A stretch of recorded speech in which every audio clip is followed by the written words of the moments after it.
اعوذ باللہ من الشیطان الرجیم بسم اللہ الرحمن الرحیم بلغ العلا بکمالہ کشف الدجی بجمالہ حسنت جمیع خصالہ صلو علیہ وآلہ۔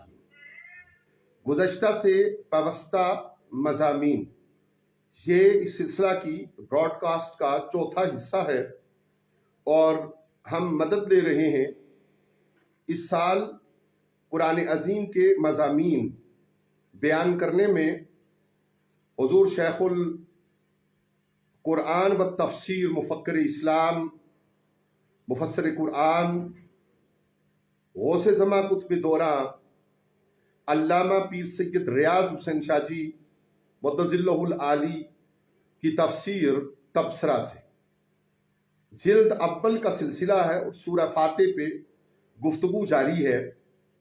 شاہ جی جان مدظ اللہ العالی رقم تراز ہیں۔ عبادت کا مطلب ہے حد درجہ کی عاجزی اور انکسار۔ مفسرین اس کی مثال سجدہ سے دیتے ہیں، حالانکہ صرف سجدہ ہی عبادت نہیں بلکہ حالت نماز میں تمام حرکات و سکنات عبادت ہے۔ ہاتھ باندھ کر کھڑے ہونا، رکوع اور رکوع کے بعد ہاتھ چھوڑ کر کھڑے ہونا، سجدہ اور اس کے بعد حالت التحیات میں دو زانو بیٹھنا، سلام کے لیے دائیں بائیں منہ پھیرنا، یہ سب عبادت ہے۔ اگر عبادت صرف تذلل کا اور انکسار کے آخری مرتبے کا نام ہے اور یہ آخری مرتبہ سجدہ ہی ہے تو کیا یہ باقی چیزیں عبادت نہیں؟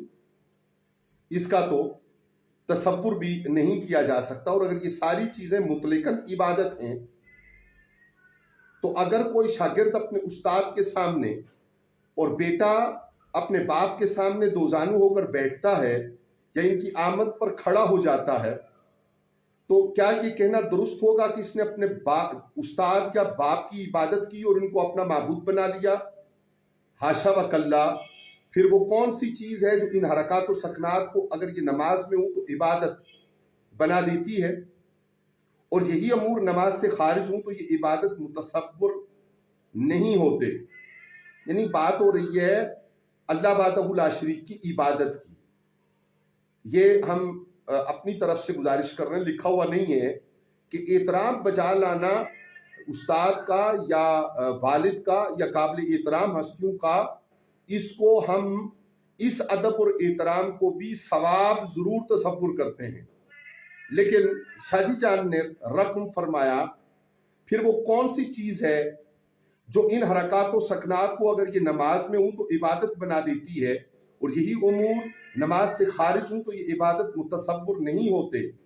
فرق صرف نیت سے ہوگا کہ جس کے لیے آپ یہ امور بجا لاتے ہیں اس کے بارے میں آپ کا عقیدہ کیا ہے۔ ہاں، سجدہ تعظیمی ہو یا سجدہ تشریع، دونوں غیر اللہ کے لیے حرام اور ممنوع ہیں۔ تعظیم بھی اگر آپ کسی کو معبود بنا کر بجا لاتے ہیں تو ایسی تعظیم بھی ممنوع ہے۔ عبادت کا ایک مفہوم یہ بھی ہے کہ انسان اپنی صلاحیتوں اور اہلیتوں کو سرکش اور بے باک قوتوں کی اطاعت میں نہ دے بلکہ حدود اللہ کی روشنی میں کھپائے تاکہ اس میں نکھار آئے۔ عبادت کی اس مفہوم کو سمجھنے اور اپنانے سے ذواتی انسانیہ کی نشو و نما ممکن ہوتی ہے اور استخلاف فی الارض کی منزلیں طے ہوتی ہیں۔ عبادت صرف پوجا پاٹ کا نام نہیں، خلوص سے قرآن کے راستے پر چلنے کا نام ہے۔ اللہ ہی کی عبادت کرنے کا یہ مفہوم بھی ہے کہ اللہ کے سوا کسی کی محکومیت اختیار نہ کی جائے، آکام کا مرجع اللہ ہی کی ذات کو تصور کیا جائے، بندگی تو بس اسی کا نام ہے، اور مقام حسینیت کی تشریح بھی یہی ہے، اور دین است حسین کا فلسفہ بھی یہی دعا ہے کہ ہم تیری ہی عبادت کرتے ہیں اور تجھ ہی سے مدد چاہتے ہیں۔ یہ ایک سجدہ جسے تو گراں سمجھتا ہے، ہزار سجدے سے دیتا ہے آدمی کو نجات۔ وَإِيَّاكَ نَسْتَعِينُ، وا اور جمع کے لیے ہے، ایّاکا خاص تیری ہی، ایّاکا مقدم لایا گیا ہے جو معنی حسر کا دے رہا ہے۔ نستعین ہم مدد چاہتے ہیں، باپ استفعال ہے اس لیے اس میں طلب کا معنی پیدا ہوا ہے۔ لغت میں اون کا معنی مدد ہوتا ہے۔ چونکہ مصدر اسم فاعل اور مفعول دونوں کے معنوں میں قواعد کے مطابق لایا جا سکتا ہے، اس لیے اس لفظ کا معنی مددگار بھی آتا ہے۔ ادھیڑ عمر ہونے کی حالت کو ابان کہہ دیتے ہیں۔ قرآن مجید میں اللہ تعالیٰ نے ارشاد فرمایا، ترجمہ: وہ گائے نہ بوڑھی ہے اور نہ جوان بلکہ ادھیڑ عمر کی ہے۔ متعاونہ اس عورت کو کہتے ہیں جس کی عمر قدرے زیادہ ہو لیکن گوشت نے اس کی ہڈیوں کی کوشش ایسی کی ہو کہ وہ جسمانی ساخت میں معتدل نظر آئے۔ قرآن مجید نے مدد کے مقابلے میں مدد لانے کے مفہوم میں لفظ تعاون استعمال کیا ہے۔ تعاون باب کا تفاعل سے ہے اور مفاعلہ میں کسی کام کا دونوں طرف سے ہونا ضروری ہوتا ہے، جیسے مصاحفہ، مکالمہ، مذاکرہ وغیرہ۔ ارشاد باری تعالیٰ ہے، ترجمہ: اور نیکی اور تقوی کے لیے آپس میں ایک دوسرے کی مدد کرو اور گناہ اور ظلم میں ایک دوسرے کا تعاون نہ کرو۔ یہاں اس آیت میں قرآن فہمی کا تقاضا یہ ہوگا کہ دو آیتوں میں تطبیق بتائی جائے کہ سورہ فاتح میں ہم کہتے ہیں اور ہم تجھ ہی سے مدد چاہتے ہیں، غیر کی طرف رجوع نہیں کرتے، لیکن سورہ مائدہ میں نیکی کے کاموں میں ایک دوسرے کی مدد کا حکم دیا جاتا ہے۔ قرآن دو خداؤں کا کلام نہیں ہے۔ ہمیں سمجھنا ہوگا کہ وہ کون سی مدد ہے اور اس کی صورت کیا ہے جس کے لیے غیر کی طرف توجہ نہیں کی جا سکتی۔ اس آیت میں قابل فہم نکتہ یہی ہے۔ سورہ کاف میں یہی الفاظ اون مادہ سے یوں استعمال کیا گیا، ترجمہ: ذوالقرنین کہتے ہیں کہ قوت کے ساتھ میری مدد کرو۔ استعان کا لغوی معنی ہوتا ہے اپنی ذات کے لیے اعتدال کی خواہش کرنا اور اس مقصد کے لیے مدد طلب کرنا۔ اللہ تعالیٰ کو قرآن حکیم میں المستعان کہا گیا ہے۔ سورہ انبیاء میں ارشاد باری تعالیٰ ہے، ترجمہ: اور ہمارا رب رحمان ہی مدد فراہم فرمانے والا اس پر جو تم باتیں بنا رہے ہو۔ سورہ فرقان میں اسی اون اور تعاون کا لفظ کا استعمال ملاحظہ کیجئے، ترجمہ: اور دوسرے لوگوں نے اس کام میں اس کی مدد کی۔ پرانی اور بوسیدہ کھجور کو بھی عربی میں اوانو کہہ دیتے ہیں۔ سورہ بقرہ میں اللہ تعالیٰ نے خود نماز اور صبر کا معین اور مددگار ہونا بیان فرمایا۔ ارشاد باری تعالیٰ کا ترجمہ ہے، اور مدد دیا کرو صبر اور نماز سے، پکی بات ہے کہ اللہ صبر کرنے والوں کے ساتھ ہوتا ہے۔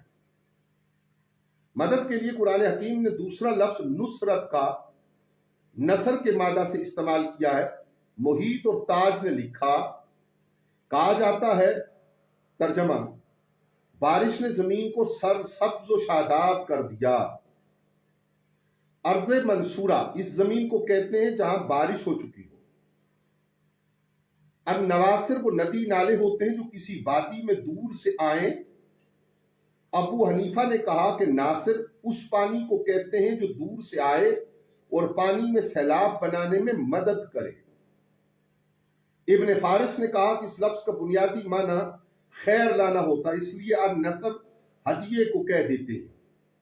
نصرت کا معنی مدد ہوتا لیکن اس کا وضعی معنی مدد نہیں ہوتا۔ قرآن مجید میں اللہ تعالیٰ نے ارشاد فرمایا، ترجمہ: اے ایمان والو، اگر تم اللہ کے دین کی مدد کرو گے تو وہ بھی تمہاری مدد کرے گا۔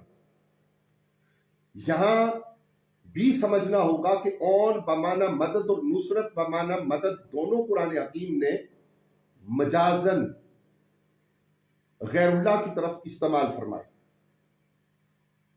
مد کا لغوی معنی سیلاب ہوتا ہے۔ جاننے کے لیے یہ بات بھی دلچسپ ہوگی کہ ہم نستعین کا معنی مدد سے کرتے ہیں اور یہ نہیں سوچتے کہ مدد لفظ تو بہت عربی زبان کا ہے اور اس کا معنی کیا ہوتا ہوگا۔ مد کا لغوی معنی سیلاب ہوتا ہے اور مد البحر سمندر کے چڑھاؤ کو کہتے ہیں۔ مد لمبائی میں کھینچنے کے لیے بھی استعمال ہوتا ہے۔ امداد کا معنی مہلت دینا بھی ہوتا ہے۔ بعض ائمہ لغت نے جھانک کر دیکھنا بھی اس کا معنی نقل کیا ہے۔ مداد روشنائی کو بھی اس لیے کہتے ہیں وہ قلم سے برابر آتی رہتی ہے، گویا بعد میں آنے والی روشنائی پہلے سے ملتی رہتی ہے۔ ایک معنی مدد کا متصلہ بھی لیا گیا ہے۔ قرآن مجید میں اس کا استعمال ملاحظہ۔ سورہ نمل میں ارشاد ہوا، ترجمہ، پس جب وہ سلیمان کے پاس آیا تو آپ نے فرمایا کیا تم میری مال کے ساتھ مدد کرنا چاہتے ہو؟ سورۃ الحجر میں ارشاد باری ہے، نظر بھی نہ ڈالے اس پر جسے ہم نے ان میں سے کئی طرح کے لوگوں کو فائدہ اٹھانے کے لیے دیا۔ ایک اور مقام پر ارشاد باری تعالی ہے، ترجمہ، ہم سب کو مدد دیتے ہیں، انہیں بھی اور انہیں بھی تیرے رب کی عطا سے۔ بات یہاں تک پہنچی کہ تعاون، نصرت اور مدد تینوں قرآنی الفاظ ہیں، ان میں کچھ فرق تو ہوگا۔ استعانت کا معنی مدد سے کر دینا اردو زبان کی محدودیت ہوگی۔ اس میں شک نہیں کہ کلام الہی کی ترجمانی میر اور غالب کی زبان میں کما حق کر دینا مشکل اور دشوار ہے۔ جہاں جو کچھ کہا گیا ہے اخلاص ہی سے کہا گیا ہے، لیکن ضروری نہیں کہ جتنا منشاء معنی کسی لفظ میں اللہ کی طرف سے ہے وہ پورا ہو گیا ہو۔ قرآن حکیم نے اپنے مقاصد کے لیے متعدد الفاظ استعمال کیے ہیں جن کا انتخاب بذات خود اعجاز قرآنی ہے، لیکن یہ تسلیم کرنا چاہیے کہ قرآن میں الفاظ کا استعمال کہیں حقیقی معنوں میں ہوا اور کہیں مجازی معنی یا معنوں میں ہوا۔ یہی حال اور نصرت اور مدد کا ہے۔ دیانت کی بات یہ ہوگی کہ سورہ فاتح میں عبدیت اور استعانت دونوں کو جوڑ کر استعمال کیا گیا ہے، جس میں صاف اشارہ موجود ہے کہ عبدیت نتیجہ خیز اسی صورت میں ہوگی جب استعانت یعنی صلاحیتوں اور اہلیتوں کی نشو و نما اللہ کی طرف سے ہوگی۔ اس کے لیے رجوع اللہ یا رجوع للہ ہی کی طرف ہونا چاہیے، رجوع اللہ ہی کی طرف ہونا چاہیے۔ باقی رہ گئے عالم اسباب۔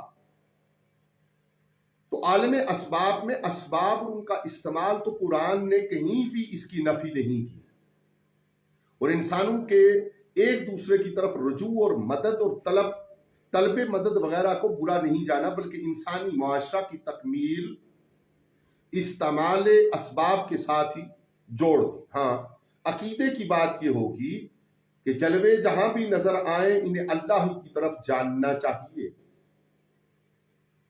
اور مؤثر حقیقی بھی اللہ تعالیٰ ہی کو سمجھنا چاہیے۔ اولیاء کرام اور صالحین کی توجہات بھی تحت الاسباب ہی ہوتی ہے، مسبب الاسباب اللہ ہی ہے۔ سورہ فاتح سکھاتی ہے کہ ہماری دعاؤں اور آرزوؤں کا مرجع اللہ ہی کی ذات ہونی چاہیے، ہماری استعانتوں کا رخ رب کریم ہی کی طرف مڑنا چاہیے۔ اللہ کو پکارنے، اللہ سے مانگنے اور اللہ ہی سے سوال کرنے کا یہ معنی نہیں لینا چاہیے کہ ہمارے لیے اللہ سے کوئی اور سوال کر ہی نہیں سکتا، ہمارے لیے اللہ سے کوئی اور سوال کر ہی نہیں سکتا، ہمارے لیے اللہ تعالیٰ اہل اللہ کی صحبتوں اور دعاؤں کے وسائل پیدا نہیں کر سکتا۔ ماں کو ممتا، باپ کو شفقت، استاد کو ادب، صالحین کو رحمت، شہداء کو نعمت اور درد مندوں کو جلوے دینے والا اللہ ہی ہے۔